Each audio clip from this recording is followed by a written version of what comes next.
जय Hind. Class 11 maths में हम लोग अभी सेट थ्योरी का रिवीजन कर रहे हैं और अभी तक सेट थ्योरी के रिवीजन में बहुत सारे चीज़ को हम लोग पढ़ चुके हैं। आज इस वीडियो के माध्यम से हम लोग जो बातों को पढ़ने वाले हैं वो सभी बातें ये है कि आज हम लोग समझ जाएंगे कि सबसेट क्या होता है, सुपर सेट क्या होता है, प्रॉपर सबसेट क्या होता है, यूनिवर्सल सेट क्या होता है, इसके बाद क्लोज्ड और ओपन इंटरवल क्या होता है। यानी कि इस वीडियो में आप लोग इसके बारे में जानने वाले हैं। अगर आप पहले से इसको जानते हैं तो ये वीडियो आपको देखने की ज़रूरत नहीं है। अगर नहीं जानते हैं तो निश्चित रूप से आप देखिए। अगर आप देखते हैं, जानते हुए भी देखते हैं, तो ज़रूर कुछ ना कुछ आप लोग को नया कॉन्सेप्ट मिलेगा, इसमें कुछ ना कुछ एक्स्ट्रा नॉलेज आपको ज़रूर मिलेगा। तो आइए हम लोग शुरू करते हैं। जब सबसे पहली बात है कि सबसेट हम लोग किसको कहते हैं, तो इसको हम लोग डिफाइन कर लेते हैं पहले कि a set A is called is या subset of set B if every element of A is an element of B, है ना। और it is denoted by A subset B. यानी कि एवरी एलिमेंट ऑफ ए का प्रत्येक element is an element of U is also an element of B, यानी कि B का भी वह एलिमेंट हो, तो ऐसी स्थिति में हम लोग क्या कहते हैं, सबसेट कहते हैं। तो इसको हम लोग इस तरह से एग्जांपल लेके समझ सकते हैं कि अगर ए कोई सेट है आपका 1 2 3 3 एलिमेंट है, अब बी कोई सेट है आपका 1 2 3 और 4, तो यहाँ पर हम देख रहे हैं कि ए का हर एक एलिमेंट जो है बी का भी एलिमेंट है। 1 ए का एलिमेंट है तो बी का भी एलिमेंट है, 2 ए का एलिमेंट है तो 2 बी का भी एलिमेंट है, 3 ए का एलिमेंट है तो 3 बी का भी एलिमेंट है। यही चीज़ डेफिनेशन में कहता है कि if every element of A is also an element of B, B का भी एलिमेंट हो, तब हम इसको सबसेट कह सकते हैं। यानी कि ए जो है आपका सबसेट बी हो गया। अब अगर ए जो है सबसेट बी हो गया तो बी को हम लोग, ए को तो हम लोग नाम देते हैं सबसेट नाम देते हैं, ए जो है सबसेट बी का हो गया, और बी को हम लोग देते हैं नाम सुपरसेट। क्या नाम देते हैं, सुपरसेट। कहने का मतलब कि बी जो है आपका सुपरसेट किसका हो गया, ए का हो गया। अगर ये कहा जाए कि सुपरसेट को डिफाइन कीजिए, सुपरसेट के बारे में हम इतना ही कह सकते हैं कि if A subset of B then B is called super subset of set of A, that is B जो है आपका सुपर सेट ऑफ ए हो जाएगा। अगर आप इसको सिंबॉलिकली लिखना चाहते हैं तो इस तरह से लिख सकते हैं। इसके बाद हमारा आता है प्रॉपर सबसेट आता है। तो प्रॉपर सबसेट को हम लोग डिफाइन कर लेते हैं। ये प्रॉपर सबसेट जो है क्या होता है कि अगर सबसेट जो होता है ये क्या होता है कि अगर ए सबसेट बी हो, इफ ए सबसेट बी हो and A not equal to B हो, दोनों कंडीशन अप्लाई हो, यानी कि ए का सारा एलिमेंट बी में मौजूद हो और उसके बाद ए और बी इक्वल नहीं हो, तो ऐसा दोनों कंडीशन अगर सेटिस्फाई होता है तो हम इस स्थिति में प्रॉपर सबसेट कहते हैं। ए को प्रॉपर सबसेट कहते हैं। Then A is called proper subset. अब देखिए यहाँ पर जो एक एग्जांपल लिए हुए हैं हम लोग, है ना। ए में देखिए 1 2 3 है और 1 2 3 4 बी में है आपका, बात समझ रहे हैं। इसके बाद ए जो है सबसेट बी का है, तो ये जो है इस कंडीशन को सेटिस्फाई कर रहा है। उसके बाद ए नॉट इक्वल टू बी है, तो इक्वल दोनों को इसलिए नहीं कह सकते हैं क्योंकि इसमें 3 ही एलिमेंट है, इसमें एक ज़्यादा एलिमेंट है, एक 4 एक्स्ट्रा एलिमेंट है, तो ये दोनों आपस में इक्वल नहीं है। तो इस स्थिति में हम लोग ए को जो है क्या कह सकते हैं, प्रॉपर सबसेट बी, और इस प्रॉपर सबसेट को हम लोग डिनोट करते हैं इससे, ध्यान दीजिएगा, ये जो हमारा सिंबल है इसके नीचे अगर हम एक लकीर लेते हैं तो ये सबसेट का हो गया, और ये जो है आपका प्रॉपर सबसेट का सिंबल हो गया अगर इसमें लकीर हम लोग नहीं लेते हैं। अब कुछ एग्जाम्पल हम लोग और देखते हैं। तो इस एग्जाम्पल में हमने क्या क्या लिया, ए को लिया है जिसमें 1 2 3 एलिमेंट हैं, अब बी एक सेट है जिसमें 1 2 3 4 है, सी एक सेट है 3 4 5 एलिमेंट हैं, और डी एक सेट है जिसमें 1 2 3 है आपका। अब इसमें हम लोग ये डिसाइड करते हैं कि कौन किसका सबसेट है। तो सबसे पहली बात है, तो ए जो है आपका सबसेट है बी का, और ए को जो है हम लोग प्रॉपर सबसेट बी भी कह सकते हैं। एक कंडीशन ये हमको मिलता है इस दोनों में, क्योंकि ये दोनों आपका बराबर नहीं है। प्रॉपर सबसेट का कॉन्सेप्ट यही हमारा कहता है। इसके बाद आगे बढ़ते हैं कि यहाँ पर क्या सी जो है आपका, ये क्या सबसेट है ए का सबसेट कह सकते हैं। तो डेफिनेशन पे जाएंगे, तो ई डेफिनेशन कहता है कि ई सबसेट तभी होगा जब इसका सारा एलिमेंट ए में भी होगा। तो यहाँ पर हम जो देख रहे हैं कि C में 3 4 5 है, 3 तो है आपका A में, लेकिन 4 5 A में नहीं है, तो इसीलिए यह सबसेट हमारा नहीं है। यह दूसरा कॉन्सेप्ट में हम देख रहे हैं कि C not subset of A आपका हो गया। इसके बाद तीसरा कॉन्सेप्ट हम सोचते हैं कि A जो है A और D को लिए हुए हैं। A में हम क्या देख रहे हैं कि A में 1 2 3 एलिमेंट हैं, और D में जो है इसमें भी 1 2 3 हैं। अब तो समस्या आ गई, भैया A में भी वही सब एलिमेंट है, D में भी वही सब एलिमेंट है, तो इसको हम क्या कहें, सबसेट कहें A को कि नहीं कहें। तो यहाँ पर डेफिनेशन कहता है कि अगर पहले का सारा एलिमेंट दूसरे सेट में मिलता है तो आप सबसेट कह दीजिए। समझ गए? तो इसका मतलब डेफिनेशन के आधार पर हम कह सकते हैं कि A जो है सबसेट है आपका D का। लेकिन अगर A को हम कहें कि D का प्रॉपर सबसेट होगा कि नहीं, इसके बारे में सोचें, तो पहला कंडीशन तो सेटिस्फाई होता है, और A not equal to D भी होना चाहिए, तभी हम इसको प्रॉपर सबसेट कहते हैं। तो संजोग से हमारा क्या हो गया कि A और D दोनों सेम है, इक्वल है। अगर इक्वल नहीं होता, A not equal to B होता, तब इसको हम लोग प्रॉपर सबसेट कह सकते थे। लेकिन यहाँ पर क्या कंडीशन हो गया है कि A इक्वल टू D आ गया है। A not equal to D होता तब हम इसको प्रॉपर कह सकते थे, इसीलिए यह A not proper subset D है। अब यहाँ पर एक चीज़ आप लोग सोचिए दिमाग से कि अगर देखिए कि अगर D के बदले में, चूंकि D में भी वही सब एलिमेंट हैं जो कि A में एलिमेंट हैं, तो D को हम लोग सेट A भी तो नाम दे सकते हैं। दोनों जब सेम ही है, दोनों जब हमारा इक्वल ही है, A इक्वल टू D है ही, तो A को हम नाम दे दिए D दे दिए, A को नाम दे दिए D, या D को नाम दे दिए हम A दे दिए, तो कोई फर्क नहीं पड़ता है। तो इसलिए इससे हमारा एक रिजल्ट और डिराइव होता है कि A को सबसेट A भी लिख सकते हैं, या नहीं तो D को सबसेट D भी लिख सकते हैं, क्योंकि A और D दोनों बराबर है। समझ गए बात को? और A को जो है हम प्रॉपर सबसेट A नहीं लिख सकते। क्लियर है? अब इससे एक रिजल्ट सामने आता है कि कोई भी सेट जो होता है खुद का सबसेट होता है। Any set is the subset of itself. इस चीज को नोट कीजिए कि any set is the subset of itself. इसको आप नोट कीजिए। कहने का मतलब कि A जो है सबसेट है A का, अब B जो है सबसेट है B का, और C जो है सबसेट है C का, और D जो है सबसेट है D का। इस प्रॉपर्टी को आप लोग याद रखिएगा। अब इसके बाद एक एग्जांपल और लेते हैं। यहां तक हमने लिया, A को लिया, B को लिया, C को लिया और D को लिया। एक हम सेट बनाते हैं E को।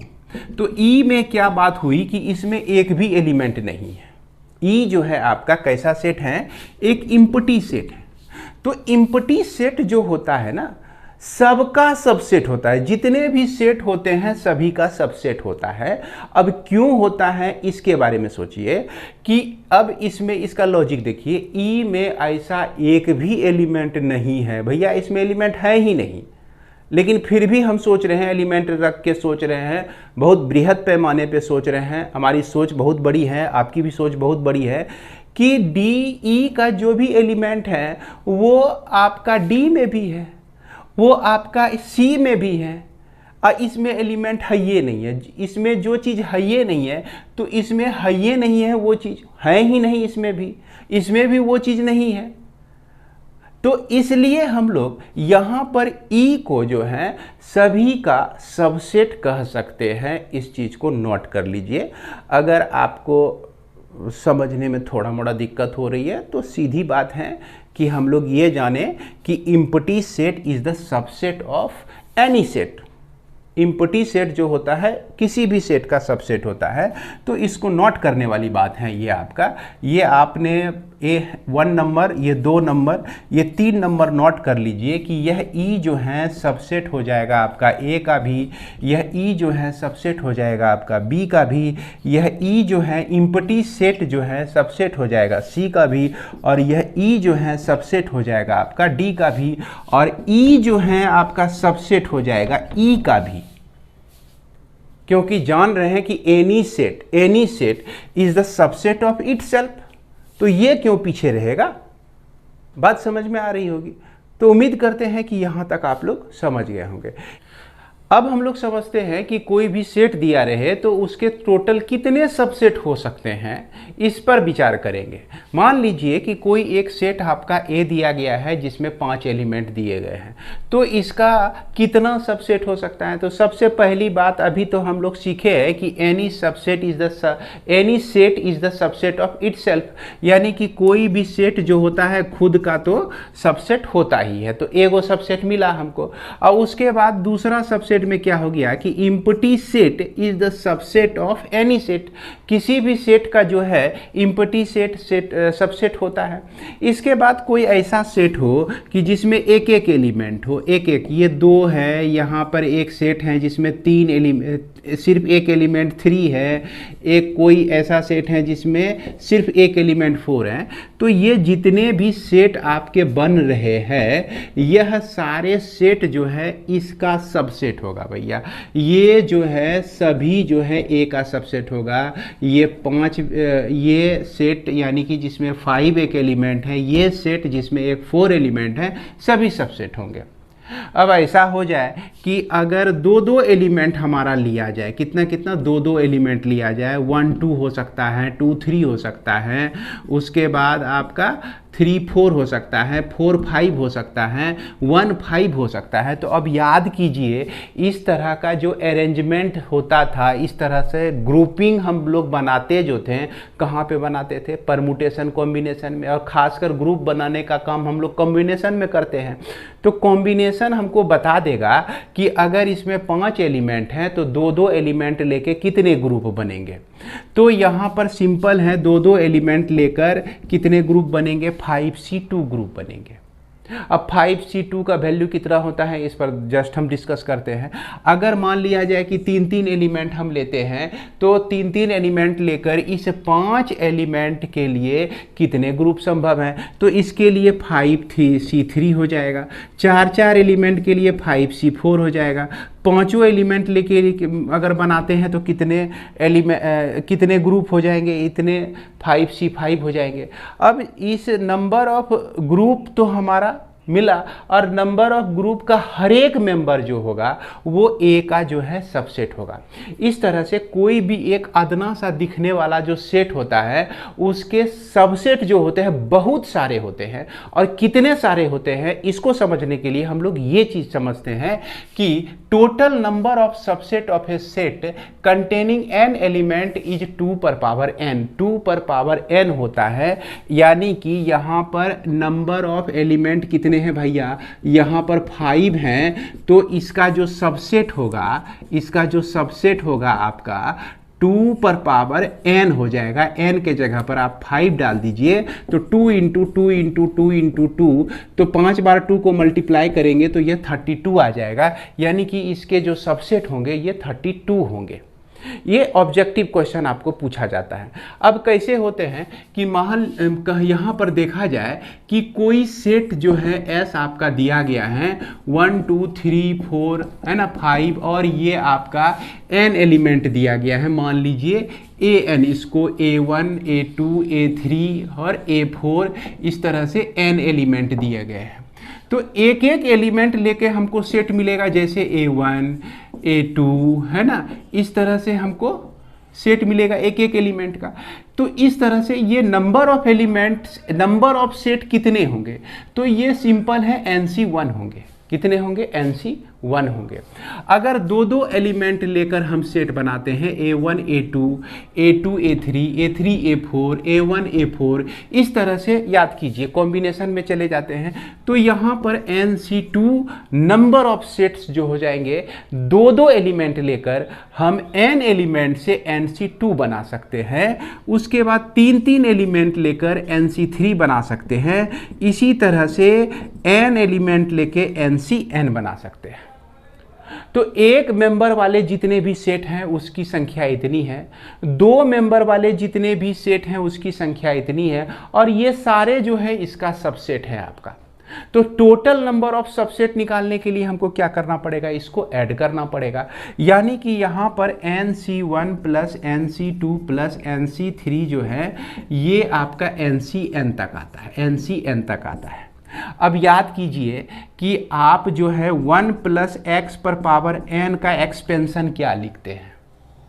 कॉम्बिनेशन में चले जाइए, इसको हम लिखते हैं NC0 1 पर पावर 1, फिर उसके बाद NC1 आपका हो गया ये आपका, और x पे पावर 1, अब फिर NC2 x पर पावर 2, अब फिर NC3 x पे पावर 3, इस तरह से हम लोग NCn x पे पावर n, इस तरह से हम लोग एक्सपेंशन को लिखते हैं। अब यदि ऐसा हो जाए कि हम यहाँ पर क्या करते हैं कि x के जगह पे 1 पुट कर दें, क्या पुट कर दें? 1 पुट कर दें, तो क्या हो जाएगा? x के जगह पे 1 आ जाएगा, 1 का स्क्वायर 1 ही हो जाएगा, 1 का क्यूब जो है 1 ही हो जाएगा, 1 का पावर n जो है यही हो जाएगा। अब इसको ध्यान से देखिए, इस दोनों में अंतर यही है हमारा कि इसमें देखिए NC1 से शुरू हुआ है और ये NC0 भी है इसमें। क्लियर है? तो NC0 का मान जो होता है ये आपका 1 होता है। कितना होता है? 1 होता है। अब यहाँ पर जो है हमने एक एलिमेंट लेकर जितने भी सेट बनाए हैं वो बनाए हैं, लेकिन याद कीजिए कि इम्प्टी सेट जो होता है वह भी इसी का एलिमेंट होता है, इसका सबसेट होता है। इम्प्टी सेट जो होता है यह उसका सबसेट होता है। इम्प्टी सेट जो है खुद में, जैसे इम्प्टी सेट जो है सबसेट हो जाएगा S का, यानी कि 0 एलिमेंट लेकर भी एक सेट बनता है जो कि S का सबसेट होता है। तो इसीलिए यहाँ पर जो है हम क्या कर सकते हैं? 1 को इसमें ऐड कर सकते हैं, 1 को ऐड कर सकते हैं, और 1 के जगह पर हमारा NC0 आ सकता है। 1 को ऐड कर सकते हैं क्योंकि इसको हमने 0 एलिमेंट लेके जो सेट बनाया उसको छोड़े हुए थे, और जिसको हम लोग 1 लिखें और 1 के जगह पर NC0 लिख सकते हैं। यानी कि हूबहू यह दोनों आपका सेम आ गया, सेम आ गया। तो ये जो एक्सपेंशन है आपका 1 + 1 पर पावर n का एक्सपेंशन है, 1 + 1 पर पावर n का एक्सपेंशन है। तो इसलिए यह जो है आपका 2 पर पावर n हो जाता है। तो उम्मीद करते हैं कि इसे आप लोग समझ गए होंगे। इसके बाद हम लोग लास्ट में अब जानते हैं कि यूनिवर्सल सेट क्या होता है और क्लोज्ड इंटरवल और ओपन इंटरवल क्या होता है। तो अब हम लोग समझते हैं कि यूनिवर्सल सेट क्या होता है। तो यूनिवर्सल सेट जो होता है ना, सुपर सेट होता है। कैसे सुपर सेट होता है? इसको पहले इसका डेफिनेशन समझ लेते हैं हम लोग कि universal set is the super set of all those sets which is which are taken under consideration, taken under consideration. अब देखिए हमारे कंसीडर के अंदर जो हैं दो सेट हैं, इसमें 1 2 3 एक एलिमेंट है, बी एक सेट है आपका 1 2 3 और 4 है, और एक सी भी है, मान लीजिए 5 6 और 7 है, और एक डी भी है आपका जो कि आपका इम्पटी सेट है। यहाँ कंसीडर करने के लिए हम लिए थे कौन किसका सबसेट है क्या है नहीं है। अब इसमें के बाद जो है एक बहुत बड़े सेट का इंट्री होता है, यहाँ पर हीरो का इंट्री जैसे होता है, तो यू सेट का इंट्री होता है जिसमें कि आपका ये सब एलिमेंट है 8 9 और 10 तक एलिमेंट है, और ये जो है सबका सुपरसेट है। देख लीजिए, यानी कि ए भी सबसेट है इसका, बी भी सबसेट है इसका, सी भी सबसेट है इसका, डी भी सबसेट है इसका, यानी कि यू जो है सुपरसेट है। तो इस स्थिति में U को हम लोग यूनिवर्सल सेट कहते हैं, जिसको हम लोग U से डिनोट करते हैं। अब ध्यान से देख लीजिएगा, universal set is the super set of all those set, सभी सेट का which are taken under consideration, जो सेट जो है हमारे कंसीडर के अंदर आते हैं उसका सुपर सेट होता है। तो उम्मीद करते हैं यहाँ तक आप लोग समझ गए होंगे। अब हम लोग जो है क्लोज्ड इंटरवल और ओपन इंटरवल के लिए एक दूसरा वीडियो बनाएंगे, उसमें हम डिस्कस करेंगे। क्योंकि अगर मान लीजिए कि किसी बच्चे को सिर्फ इसी में दिक्कत है तो उसका सेपरेट वीडियो रहने से क्या होता है, वो चीज़ देख के बच्चा जल्दी से समझ लेता है। तो ठीक इसके बाद वाले वीडियो में आप पढ़ेंगे क्लोज्ड इंटरवल के बारे में, ओपन इंटरवल के बारे में। चूँकि यह वीडियो कुछ बड़ा होता जा रहा था, इतना हमको लगता है कि आप लोग बर्दाश्त नहीं कर पाएंगे, इसीलिए जो है इस वीडियो को मैं विराम देता हूँ। मिलते हैं हम लोग नेक्स्ट वीडियो में। जय हिंद, जय भारत।